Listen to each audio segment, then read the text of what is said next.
Nshuti za Shishoza TV1 turabashuhuje. Uyu munsi tugiye kubagezaho imitego 10 ituma abantu benshi bakomeza gukena. Niwisanga hari umwe muri iyi mitego ukunda kugwamo cyangwa myinshi, ntucike intege. Icy'ingenzi si ukumenya mu makosa gusa, ahubwo ni ugutangira kuyakosora. Nta muntu w'umukire mu ijoro rimwe, ariko abantu benshi bakena imyaka myinshi kubera ingeso nto basubiramo buri munsi. Buri munsi uhisemo neza, uba wiyegereza ubwisanzure mu bukungu. Ibyo ngiye kubagezaho si ibitekerezo byanjye gusa, twifashishije ibitabo by'abahanga, tubagezaho incamake muri makeya ibyo twakuyemo, nka twifashishije Psychology of Money, The Millionaire Next Door, aho iki gitabo kigaragaza ingeso zisanzwe ziranga abantu benshi bubatse umutungo.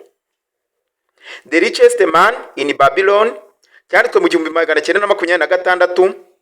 Iki gitabo kikaba kizwi cyane ku mahame yo kuzigama no gucunga amafaranga. Twifashishije kandi igitabo cyitwa Atomic Habits cyo muri 2018 cyanditswe na James Clear, gisobanura uburyo ingeso nto zisubirwamo buri munsi zubaka cyangwa zigasenya ubuzima bwacu. Reka tubanze twibaza iki kibazo: ese kuki hari abantu babona amafaranga menshi ariko bakarangiza ukwezi nta na kimwe basigaranye? Kuki hari uwinjiza amafaranga make ariko imyaka igashira agenda atera imbere? Ese ubukene ni amahirwe make gusa cyangwa hari imitego myinshi abantu bagwamo batazi? Niba nawe ushaka kumenya impamvu amafaranga yawe ahora ashira, cyangwa impamvu bamwe bakomeza kuzenguruka mu buzima bumwe imyaka n'imyaka, guma hano kugeza ku musozo. Hari imitego 10 ishobora kuba ikomeje kukubuza ubuzima bwiza. Ushobora kuba kandi nawe uyigwamo utabizi. Reka turebe umutego wa mbere: guhora ukoresha amafaranga yawe yose. Abantu benshi batekereza ko ikibazo ari uko binjiza make, ariko ikibazo gikomeye ni uko bakoresha amafaranga yose binjije. Iyo umushahara winjiye, ubanza kwishyura telefone nshya, imyenda mishya, gusohokana n'inshuti n'ibindi. Hanyuma ukazajya wibaza uti, amafaranga yashize ate? Ukuri ni uko amafaranga adashira kubera ibyo waguze gusa, ashira kubera ko nta gahunda wayagiriye. Iyo amafaranga yawe yose afite aho ajya, nta na rimwe azagira aho akugeza. Reka turebe umutego wa kabiri: gukunda kugaragaza ko ukize. Hari abantu batunga telefone ya miliyoni ariko badafite n'igihumbi kuri konti. Bambara neza, bagatwara imodoka nziza, ariko buri kwezi baba bategereje ubushahara nk'umuntu utegereje imvura yo mu mpeshyi. Abakire benshi bagura ibintu bibabyarira amafaranga mbere yo kugura ibibatera ishema. Naho abakene akenshi batuma ibintu bituma abandi bababona nk'abakire. Reka turebere hamwe umutego wa gatatu: gutinya gushora imari. Amafaranga adakora ni nk'umukozi uhembwa aryamye. Hari abantu bafite amafaranga make bakayabika imyaka 5.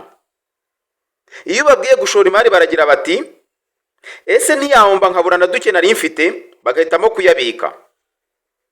Ntibibaza imyaka batakaje ko ayo mafaranga yagombye kuba yarababyariye inyungu. Amafaranga agomba kugukorera, ntugomba kuyakorera. Reka turebere hamwe umutego wa kane utuma abantu benshi bahera mu bukene: kutiga ibintu bishya.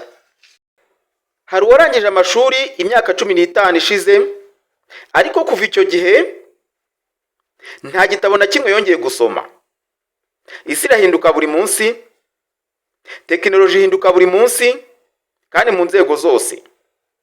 Niba uri umuganga, uzakenera kumenya ikoranabuhanga rigezweho mu buvuzi. Niba uri umushoferi, uzakenera kumenya ko hagezweho imodoka za automatic n'imodoka z'amashanyarazi. niba ubumenyi bwawe budakura n'amafaranga yawe akenshi ntazakura. Ubwonko ni uruganda rutanga amafaranga, iyo butabyazwa umusaruro n'ubukungu burahagarara. Reka turebere hamwe umutego wa gatanu abantu benshi bakunda kugwamo: gukunda inyungu z'ako kanya gato.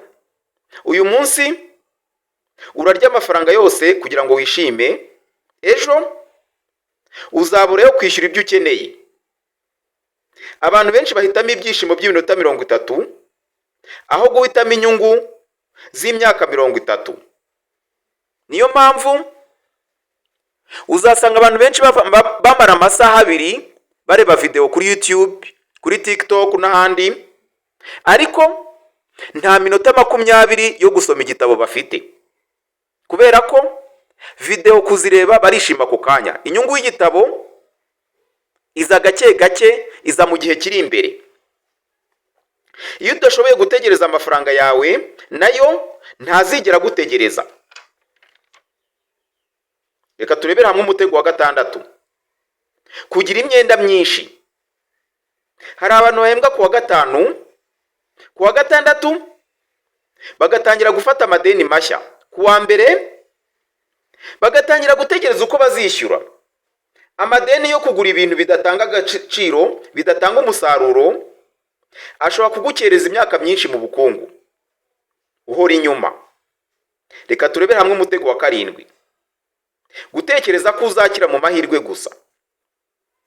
Hari abantu bategereje gutsindira tombora, hari abantu bategereje amafaranga bazakura muri betting n'ahandi. Abandi bategereje ko hari umuvandimwe cyangwa bene wabo uzabaha amafaranga. Abandi bategereje inkunga ya leta.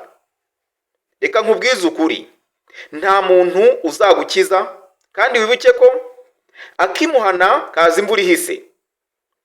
Mu gihe utegereje ibyo byose, imyaka iragenda, iminsi irahita, kandi amahirwe azasanga uri gukora. Nta mahirwe azagusanga wicaye. Reka turebere hamwe umutego wa 8: kugendera ku bitekerezo by'abandi. Abantu benshi baragira bati, abantu bazavuga iki? Niyo mpamvu bagura ibintu badakeneye, bakora ubukwe buhenze, bakora ubukwe burenze ubushobozi bwabo, bagura imodoka irenze ubushobozi bwabo ibarenze, kugira ngo biyemere. Wibuke ko abantu bakuvuga uyu munsi, ejo bakajya kuvuga undi, wowe ugasigara uri iciro ry'imigani. Amadeni wafashe kugira ngo wemeze abantu asigara ari ayawe. Abantu baragenda, ubukwe babuvamo, ariko amadeni yose asigara ari ayawe. Reka turebere hamwe icya 9. Umutego wa 9 abantu benshi bakunda kugwamo ni ukutagira intego zanditse. Iyo utaza aho ushaka kugera, amafaranga yose asa n'ahagije, ariko imyaka 5 ishize ugasanga nta terambere wagezeho. Intego ni iyobora amafaranga. Iyo idahari, amafaranga agenda nk'ubwato butagira umusare. Tugana ku musozo, reka turebere hamwe icya 10 ari nacyo cya nyuma: gutegereza ko hari uzagukiza ubuzima bwawe, gutegereza ko hari undi muntu uzaza kuguhindurira ubuzima. Abantu benshi bategereje leta, abandi bategereje umukoresha, abandi bategereje inshuti, ariko ukuri nuko nta muntu uzatekereza ubuzima bwawe kukurusha. Umunsi wemeye ko ejo hazaterwa n'ibyo ukora buri munsi, uraba utangiye urugendo rwo kuva mu bukene. Niba hari imwe wisanzemo muri iyi ngeso cyangwa nyinshi, ntucike intege. Icy'ingenzi si ukumenya amakosa gusa, ahubwo ni ugutangira kuyakosora.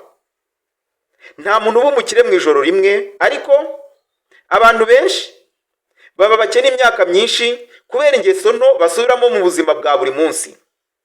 Buri munsi uhisemo neza, uba wiyegereje ubwisanzure mu bukungu. Ingeso zacu za buri munsi, uburyo dukoresha amafaranga tubonye mu buzima bwa buri munsi, biduhindurira ubuzima. Ikibazo si amafaranga twinjije, Ikibazo gikomeye ni uburyo tuyakoresha, ubumenyi dufite ku mafaranga, ubumenyi dufite mu kuyabyaza andi. Niba iyi video hari ikikwigishije, wandike muri comment uti uyu munsi mvuye mu mutego. Kanda like, subscribe, unakanda akamenyetso k'inzogera kugira ngo utazacikwa na video zubaka ubukungu, imitekerereze n'iterambere. Mwakoze cyane, naho mu mavideo yacu y'ubutaha.